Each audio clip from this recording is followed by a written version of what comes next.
हरिओम। इससे पूर्व हमने चर्चा की थी योग में बाधक तत्व। आज हम चर्चा करेंगे योग में साधक तत्व। ऐसे कौन से तत्व हैं जो योग की साधना में साधक बनते हैं, और वह बताए गए हैं 6 तत्व जो योग को प्रकाशित करते हैं। उत्साहात, साहसात, धैर्यात, तत्व ज्ञान निश्चयात, जनसंग परित्याग षड्भिर योग प्रकाशयति। ये 6 तत्व जो योग को प्रकाशित करते हैं, उसमें सबसे पहला आता है उत्साह। किसी भी कार्य को हम करें, किसी भी व्यापार को करें, उसके लिए हमें उत्साही होना बहुत जरूरी है। और उत्साह में आने के लिए हमें रजोगुणी होना पड़ता है। कोई भी क्रिया हम करते हैं तो वह तभी करते हैं जब हम रजोगुण में आते हैं। क्रिया को करने के लिए चंचलता आनी बहुत जरूरी है, और वह चंचलता भी सात्विक होनी चाहिए। उत्साह से संपन्न होकर जब हम कार्य करते हैं तो वह कार्य निश्चित रूप से कार्य अपनी चरम सीमा पर प्रगति को प्राप्त कर लेता है। और यदि उत्साह नहीं होगा, निरुत्साही होंगे, तो वह कार्य हम सफलतापूर्वक नहीं कर पाएंगे। उत्साह से हम बड़े से बड़े कार्य को बहुत सहजता के साथ, बहुत आनंद के साथ कर लेते हैं। और हमारी ज्ञानेन्द्रियां, कर्मेंद्रियां तभी कार्य करने में सक्षम होती हैं जब हमारे मन में उत्साह होता है। मने मनुष्याणाम कारणम बंध मोक्षो। मन का उत्साही होना बहुत जरूरी है। उत्साह एक महत्वपूर्ण साधक तत्व है। उत्साही व्यक्ति को सभी पसंद करते हैं। जीवन में उत्साह का होना बहुत जरूरी है। उत्साह और रोज हमें जीने के लिए एक संबल देते हैं, एक मार्ग दिखाते हैं, एक राह दिखाते हैं। और किसी भी कार्य को करने में उत्साह इसीलिए बहुत अहम भूमिका है। जीवन में उत्साह का होना बहुत जरूरी है। उत्साह के लिए सुभाषितानि रत्नाकर में कहा गया है, उत्साह संपन्नम अदीर्घ सूत्रम क्रिया विदेज्ञम व्यसनेश्वसक्तम शूरम कृतज्ञम दृढ़ सोदंचे लक्ष्मी याति सोमेव निवास हेतु। कि जो उत्साह से संपन्न होते हैं, क्रिया की विधि को जानने वाले, कार्य की विधि की जानने वाले, व्यापार की विधि को जानने वाले कि किस प्रकार से वह कार्य किया जाए, उसकी पूर्ण विधि को जानने वाले, और व्यसनों से रहित हैं, जिसमें किसी भी प्रकार का व्यसन नहीं होता। व्यसन मात्र वो ही नहीं होते कि जिसे हम प्रत्यक्ष आंखों के द्वारा देखते हैं। व्यसन वो भी है जो हमारे शरीर में होता है, आलस्य के रूप में है, निद्रा के रूप में है। इस प्रकार से जो वृत्तियां हैं उनको भी हमें रोकना है, उन पर भी हमें विजय प्राप्त करनी है।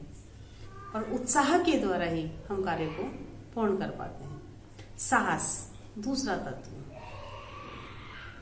साहस का होना बहुत जरूरी है। किसी भी कार्य को देखकर यदि हम उसके परिणाम पर चले जाएं कि ये कार्य बहुत कठिन है, तो हम उस कार्य को नहीं कर पाते।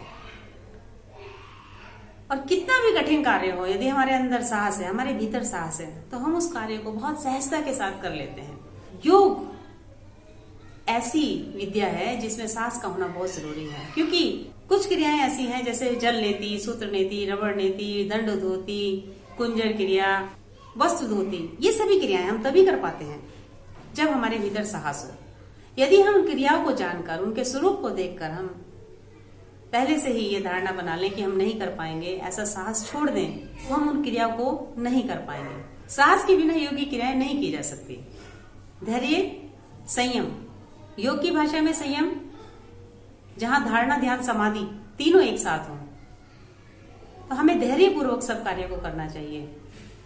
यदि हम चाहें, हम रातों रात ऊंची सीढ़ी पर चढ़ जाएं, आसन ही बांधना है, और यदि हम चाहें कि पूर्ण रूप से जो एक योगी निरंतर अभ्यासी है, बहुत दीर्घ काल से योग साधना कर रहा है, उसके जैसा हम एक ही दिन में बांध लें, ये संभव नहीं है। क्योंकि निरंतर प्रयास होना, लंबे समय तक प्रयास होना, और दृढ़ता के साथ प्रयास होना, और श्रद्धा पूर्वक होना, ये योग में बहुत आवश्यक है।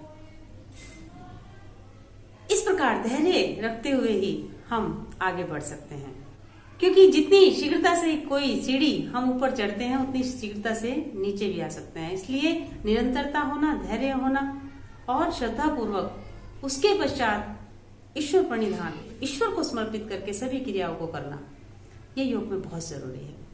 तत्व ज्ञान चौथा तत्व। योग की यात्रा में तत्व ज्ञान होना बहुत जरूरी है।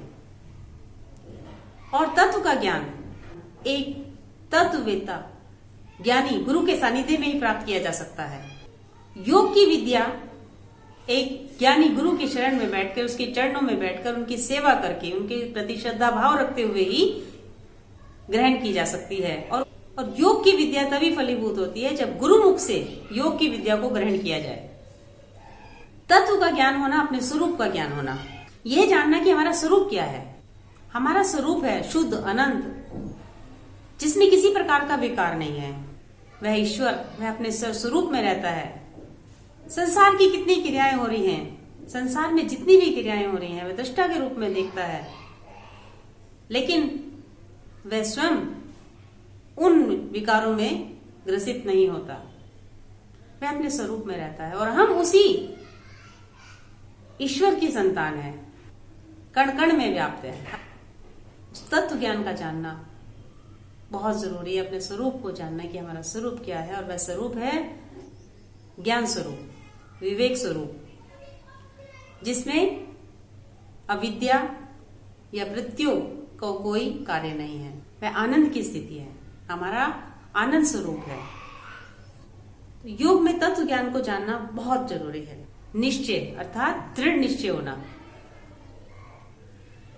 किसी भी कार्य को हम प्रारंभ करते हैं तो उसके लिए दृढ़ निश्चय होना बहुत जरूरी है।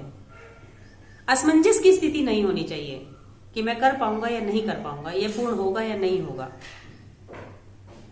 एक योगी को दृढ़ निश्चय होना बहुत जरूरी है और वह तब तक जब तक वह उस कार्य को पूर्ण ना कर ले, कार्य की पूर्णता तक ना पहुंच जाए। और जब हम ऐसा विश्वास लेकर किसी कार्य को करते हैं तो निश्चित रूप से सफल होते हैं। किसी भी प्रकार की बाधा आए, उस बाधा से हमें विचलित नहीं होना है। जिस प्रकार से अर्जुन ने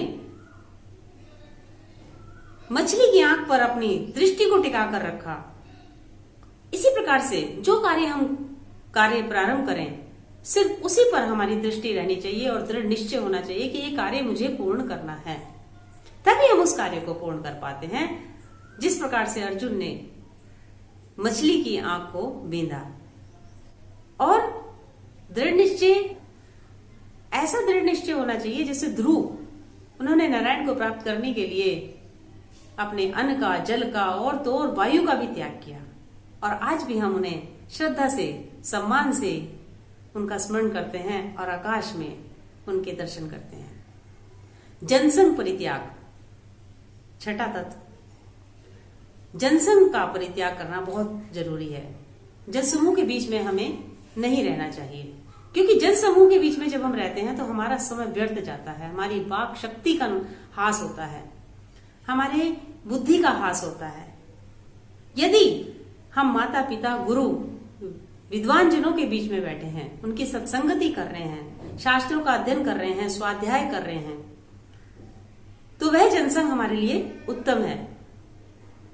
और यदि हम लौकिक व्यवहार में अपना समय व्यतीत कर रहे हैं जिसका हमारे जीवन में कोई उद्देश्य नहीं है, तो वह व्यर्थ है, वह बाधा है। तो जनसंग का परित्याग करना बहुत जरूरी है, एकांत का होना बहुत जरूरी है, क्योंकि एकांत में हम अपने स्वरूप को जानें, शास्त्रों का अध्ययन करें, स्वाध्याय करें और गुरुजनों की सेवा में ज्ञान अर्जन करें, माता पिता के सानिध्य में ज्ञान को जानें, उनके द्वारा दिए गए संस्कारों को अपनाएं, जीवन में उतारें। इसलिए जनसंग परित्याग करना बहुत आवश्यक है।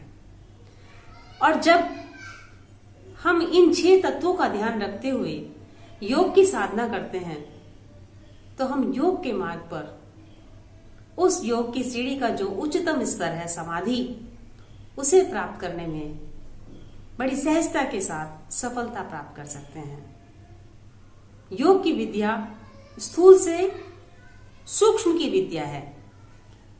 आत्म तत्व को जाने, बाहरी आवरण से हटते हुए अंतर जगत की ओर प्रवेश करना और अंतर जगत को जानना, उसके लिए इन 6 तत्वों को ना बहुत जरूरी है। स्वाध्याय के लिए, मनन के लिए, तप के लिए और कार्य को उच्चतर स्तर तक ले जाने के लिए ये 6 तत्व साधक के रूप में बताए गए हैं। आज हमने चर्चा की योग के साधक तत्वों के लिए, जिसके लिए उत्साह से संपन्न होना चाहिए और साहस युक्त होना चाहिए धैर्य रखना चाहिए, धीरज रखना चाहिए, तत्व का ज्ञान होना चाहिए और दृढ़ निश्चय होना चाहिए और जनसंघ का परित्याग करना चाहिए। हरिओम।